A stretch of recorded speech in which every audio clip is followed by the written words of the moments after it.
Hello mate, what's going on? Welcome back to the channel, Football Therapy with me, your host Jan, and I hope you're doing well mate. I really do hope that. Welcome to sunny England, South West London, Stamford Bridge behind me here in the Chelsea News studio. Today we're talking about positive things, actually. The fixtures have been released, we'll fly through those quickly. I want to talk about what Fabrizio Romano can, quote, reveal about Chelsea looking at Nkunku very seriously, which is interesting because we may have to replace him with a high-profile attacker, as in someone who could play a little bit more central if Lukaku goes, which, by the way, reports are suggesting there could be an obligation to buy, which is amazing.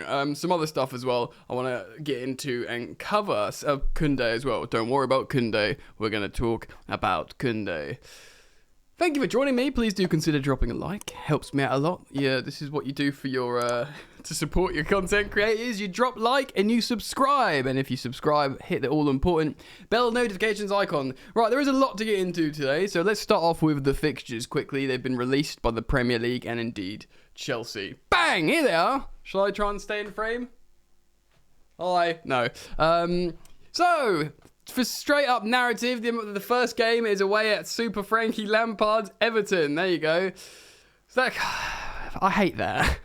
Anything can happen in the opening day of the season. And when you're away from home, I think Chelsea are better away from home under Tuchel.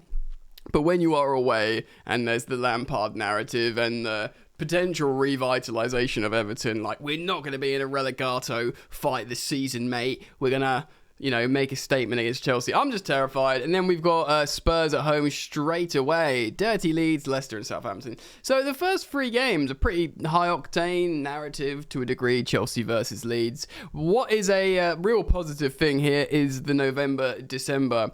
Only 2 games in December. Not a massively congested schedule, and remember, we're shit in December. So this is like a huge bonus and positive for us terrified and worn down Chelsea fans. Only a couple of games in December. Basically that, I guess this is to do with the World Cup, I suppose, right? Coming back from the World Cup, it's just either side. Still, I know the players will be tired if they are indeed featuring in the World Cup, but man, not playing Premier League games in December, one way or another, for me, is a huge positive. Make what you will. We always play the same teams every season, except the promoted teams, of course. We play Forest in December and in May. So there is your fixtures. And we don't play Liverpool we play Liverpool in September, actually. So yeah, make of what you will. Let me know what you think below. Fixtures are fixtures, as the old adage goes. We're going to look at stats as well. We're going to look at, in a moment, Christopher Nkunku's stats, because Fabrizio Romano is talking about him, and Chelsea are apparently going to buy a striker. Look, it's been reported that in this negotiation with Romelu Lukaku's return to Inter Milan, where he will drop wages, where he will have to try and win back the fans, who, by the way, last we checked, didn't want him back, certainly the Inter Ultras. The negotiations are moving quickly, and reports today suggest that there will indeed be an obligation to buy, which is so... Imagine Lukaku going to Inter and having like a meh season, and then having to come back in his 30s on these like incredible wages, £330,000 a week. That is not on. That is not cool.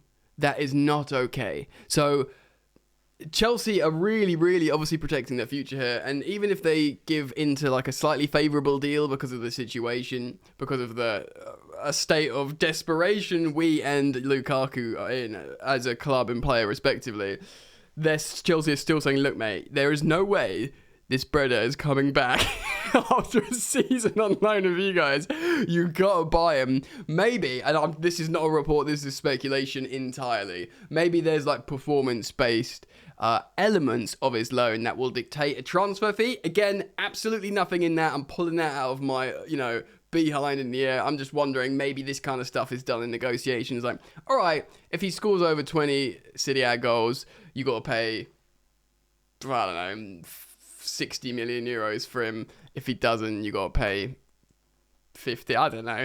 Anyway, let me know what you think. Regardless, this is really good news that there is an obligation, or the reports are suggesting that there's an obligation to buy a non-option, because we need this, like, flame of terror put out. That's a weird analogy. But you know what I mean? We need to put this behind us. This needs to, like, end now. And, yeah, and we need to move on and talk about, like, other forwards and stuff, which we will talk about Christopher Nkunku in just a moment. I'll talk about what Fab said and look at his stats, man. So Chelsea are also continuing with Free for the final year of their agreement deal, partnership. Free, of course, is the main sponsor on the chest. The main shirt's been leaked. Many of you don't like it. I don't like it. Excuse me, I don't like the collar. It looks Brighton vibes, even if it's not like, I don't know, it's got a weird, it's meant to be the line, the weird line. How can Nike, one of the biggest, you know, sports brands in the world, make such crap kits?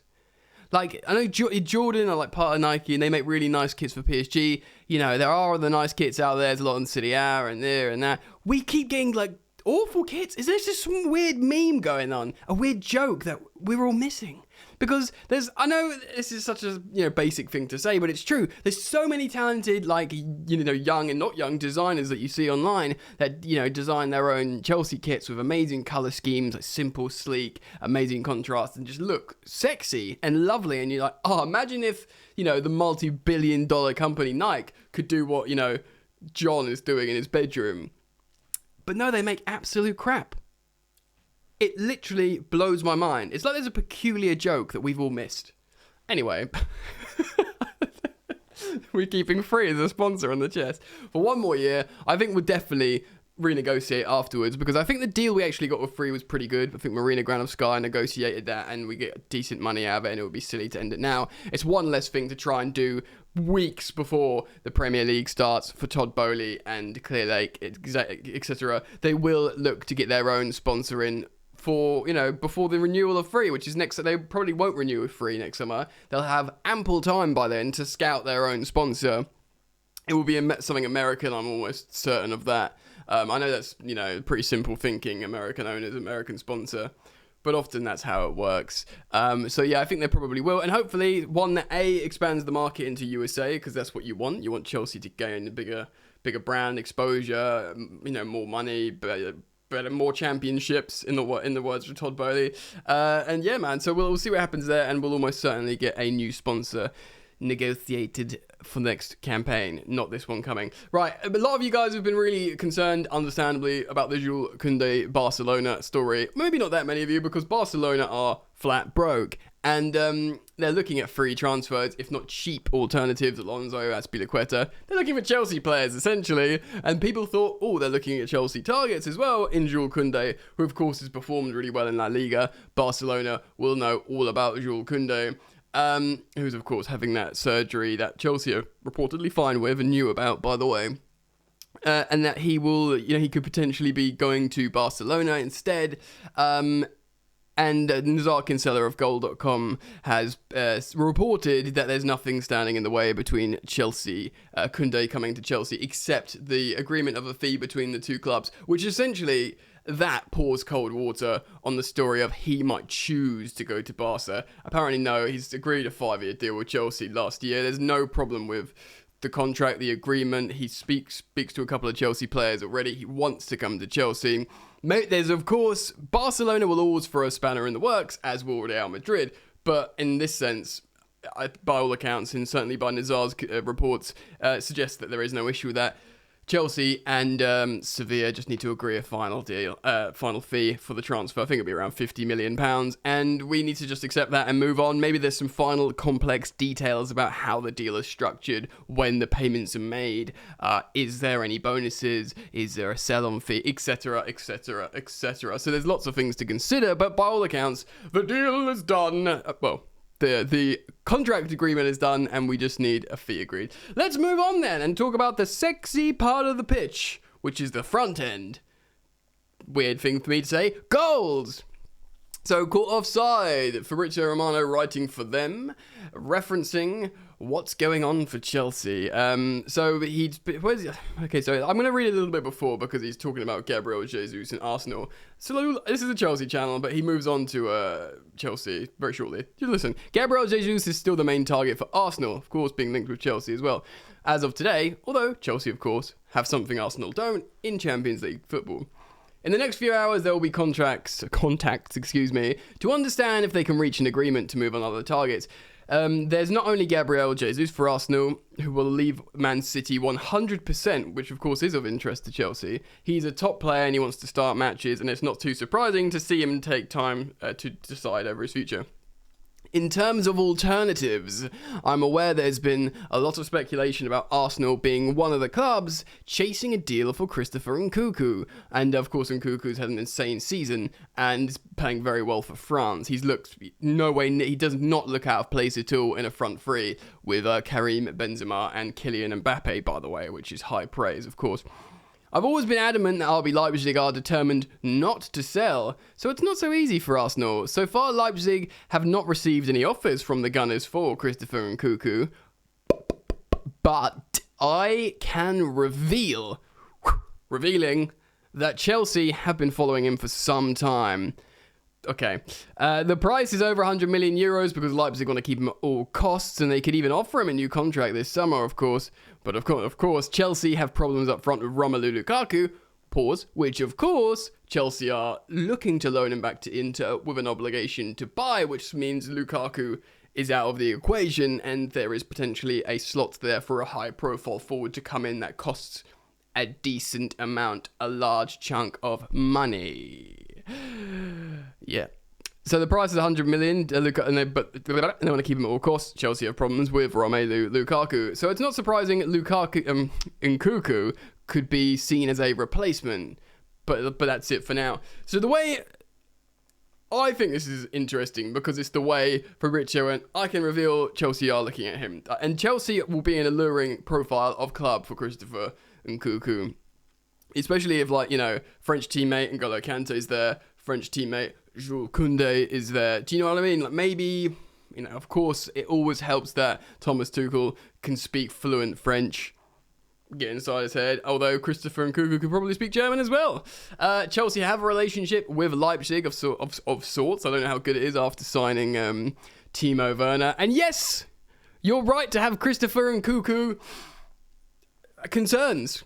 Because of Timo Werner, because we've seen the showreel of Christopher Nkunku, running in behind, high lines in the Bundesliga, in a Leipzig shirt, and we all of our eyes collectively roll back into our heads collectively, and we just have to see that showreel of Timo Werner when he signed for Chelsea, and we're like, oh my god, we've signed the best player in the world.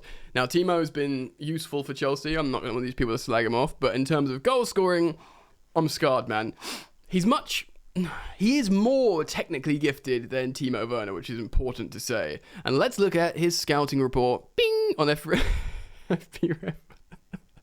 What do you mean it's too small? Here we go. Okay, so this is obviously versus... He's played kind of as a striker, remember, but it's against attacking mids and wingers. But he's not an out-and-out centre-forward. As you can see, versus wingers and attacking mids in Europe, he's in the top 1%. So he scores a goal. He scores per 90 minutes. He scores 0.74.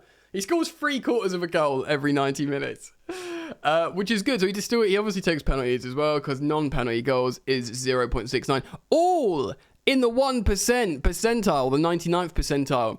Goals, non-penalty goals, expected goals and expected assists. XG for goals, non-penalty goals, XG, GCA, which is, I will tell you in just 1 second, GCA is fouls drawn that lead to a goal. We like those. Timo Werner did those as well. Progressive passes received. The only issue with that is we need some people to make some progressive passes to him, but that's very high as well.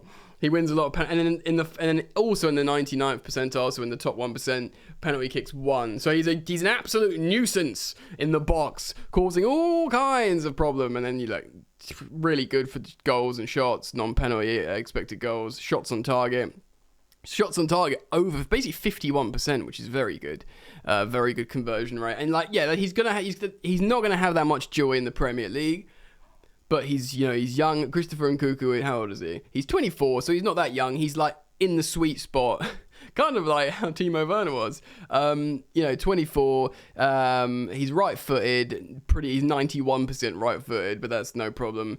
Yeah, man, he's not that tall, but we're not going for a massive, lump in the box anymore. And he looks pretty darn good, man. This season in the Bundesliga, he scored 20 goals and registered 13 assists. So that is 33 goal involvements in 34 matches, 33 goal involvements in 2,700 minutes. So let's just do that. So 2,700 minutes divided by 33, and that is a goal involvement every 81 minutes as a sort of attacking mid. That's really, really good, man. The only thing is he's outperformed his expected goals and his expected assists in the Bundesliga. Screw that. So he's got an expected goals of under 15, 14.8 when he scored 20. So he's overperformed by over 5 goals. Now, you can look at this two ways. You can look at this as 1, deadly finisher, or you can look at this as 2, unsustainable. And if you go with 2, unsustainable, and you also add Premier League tax on top of that, how difficult the Premier League is, we are worried. He's also outperformed his assists by 3. So he's like benefited off really good, again, finishing as well, or lucky finishing. Look, man, he's one of the most exciting forwards in Europe. He's just under that sort of Haaland and Mbappe, Lewandowski, Karim Benzema tier, isn't he? And there's like a bunch underneath. You'd definitely put Christopher Nkunku in terms of the season he's just had under there. You'd probably put him with Darwin Núñez. You're not going to put Darwin Núñez, especially because he's played at Benfica. He's like with that gang underneath. Man, I've said this again on the channel. I've said it again. You could give me 2012 Messi and I wouldn't feel confident. I'm a scarred Chelsea fan. By the way, FBref is comparing him similar parents. What did I say? Parents, similar players to Christopher Nkunku is Mohamed Salah, Phil Foden, Son Heung-min, Luis Diaz. I mean, that top 4 are all very effective Premier League players, and Sadio Mane is 6th. So the top 6, 5 of the top 6 are really effective Premier League players that score and assist loads of goals. But again, it's a different league, and you just don't know until you know. So, what do you think, man? I'll put it out to you guys. Would you feel confident if we signed Nkunku? How do you feel about the transfer, the speculation? How do you feel about everything I've discussed in this video? Please comment down below. I love seeing you guys open up the conversation. Thank you for dropping a like on the video. You're all welcome to sub. Hit the bell if you choose to do so, man. And yeah, I'll be back as soon as there's some new news dropping. So see you very soon. Peace. You ain't so tough with that bad boy tuck. I'ma get it how I'm living, I'ma walk the walk. Outline my lines, I rap through thought. Body bag the verse, outlined in chalk.